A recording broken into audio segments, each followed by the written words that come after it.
নরসিংদীতে বৈষম্য বিরোধী ছাত্র আন্দোলনের সময় পরপর 3 বার দুষ্কৃতিকারীদের দেওয়া আগুনে মাধবদী পৌর ভবন সহ গুরুত্বপূর্ণ সকল কাগজপত্র ভস্মীভূত হয়ে নাগরিক সেবা ব্যাহত হচ্ছে। এরই পরিপ্রেক্ষিতে দ্রুত নাগরিক সেবা চালু করতে রাজনৈতিক দল, ব্যবসায়ী এবং বিভিন্ন শ্রেণী পেশার মানুষের সহযোগিতা কামনা করে মতবিনিময় সভা করেছে মাধবদী পৌরসভার কর্মকর্তা, কর্মচারী এবং কাউন্সিলরবৃন্দ। নরসিংদীর প্রতিনিধি মনিরুজ্জামানের প্রতিবেদনে থাকছে বিস্তারিত।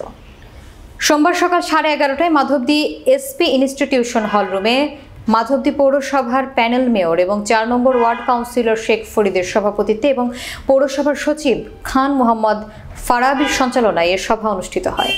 সভায় বক্তারা বলেন, শোষণ, নিপীড়ন এবং দলীয় সন্ত্রাসী দ্বারা মাধবদী পৌরসভা দুর্নীতির আখড়ায় পরিণত হয়। ছাত্র শিক্ষক জনতার দুর্বার আন্দোলনের মাধ্যমে দীর্ঘদিনের শোষণ থেকে জাতি আজ কলঙ্কমুক্ত হয়।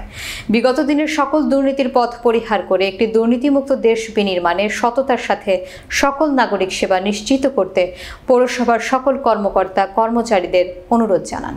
পরে বৈষম্য বিরোধী ছাত্র আন্দোলনে নিহত সকল শহীদদের আত্মার মাগফিরাত কামনা করে দোয়া করা হয়।